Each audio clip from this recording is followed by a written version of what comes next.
the JY-TL121N2, an Android-powered drop-in radio replacement for my car. It's an interesting piece of hardware for sure, and now that I've had over a week of using this device in my car, what are my thoughts? Allow me to quickly explain why I feel like this review is relevant to people who don't own a 2008 Toyota Camry like I do. You see, Joying builds these units for many different cars, and have the ROMs across all the devices get updates at more or less the same time.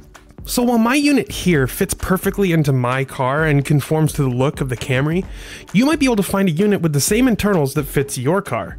So much of what I say here will pertain to a unit you might get. But let's start with what's unique to this device. First of all, the buttons here feel somewhat chintzy. From my understanding, Joying only makes the internals of the unit, not the externals. Consequently, you can find a ton of identical looking units online, but they lack the same internal hardware and Android as its OS. Because of this, I'll give the buttons a pass. Another thing you might notice is that you can't load a CD or DVD into this thing. Joying didn't bother putting an optical drive in this unit, and I'm fully okay with that. I never use CDs anyway. Plus, if you think you'd miss this feature, the older model actually does have a DVD drive in it. Internally, this unit has an Intel quad-core Sophia processor, 2 gigs of RAM, 32 gigs of internal storage, Bluetooth 4.0, Wi-Fi, an 8-inch 1024x600 multi-touch display, and out of the box it's running Android 5.1.1 Lollipop. This is updatable to Android 6.0 with a ROM you can download from Joying's website. There are 2 Microsd ports allowing for expanded capacity of 32 GB per card. The device also has GPS, Wi-Fi, and AM/FM radio. Unfortunately, there doesn't seem to be any way to access HD radio signals. From what I've read, it's possible to connect a 4G USB dongle to this device, and it should just work. This is something I'm very interested in trying, but note, I haven't actually tried this. I also have not been able to root my phone and use it as a hotspot. That's something I'm looking into as well. So now that the specs are out of the way, what do I think of this unit? Well, the primary reason I bought this device was simple.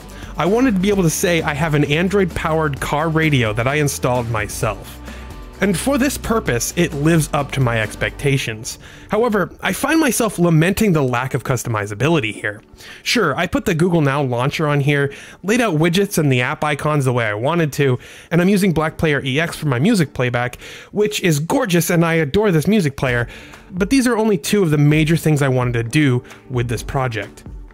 There's not much to customize here without digging deep into the OS. Root is apparently available through ADB, which is nice, but the fact that Android isn't widely known as an in-car entertainment solution means that there aren't many apps that cater to this specific use case.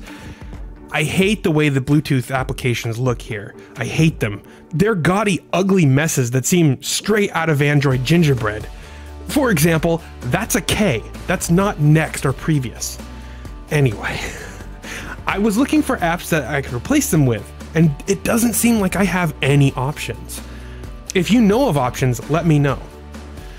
And strangely, you can't install Google's offline speech-to-text libraries on this device, so trying to make a phone call with voice commands is virtually impossible without mobile data. The last major issue I have with this device is the lack of notifications. I haven't found a way to have the unit read aloud my text messages as I receive them. If I get a text or any other notification on my phone, the music will actually stop playing through the car radio so I can hear the notification sound, but it plays through my phone's speaker and not the speakers in my car, and it won't read any messages aloud to me. That was one of the major things I really wanted with this upgrade, and I can't figure out how to do it. My final verdict on this device is that I was hoping it could have done more out of the box. While it is a great device, not having an internet connection really limits what Android is capable of. My next steps are to add a rear backup camera, a 4G modem, and upgrade to Android Marshmallow. Still, having what is essentially an offline Android tablet built into my car is impressive, and it appeals to my geekiest of urges. If you want to see the installation process of this device, go ahead and check out last Monday's video. If you enjoyed this video, make sure you hit that subscribe button and ring the bell to see more from me, the Linux Gamer. If you have any questions about this unit, you can leave a comment or ask me on Twitter @TheLinuxGamer. And as always, thank you so much for watching.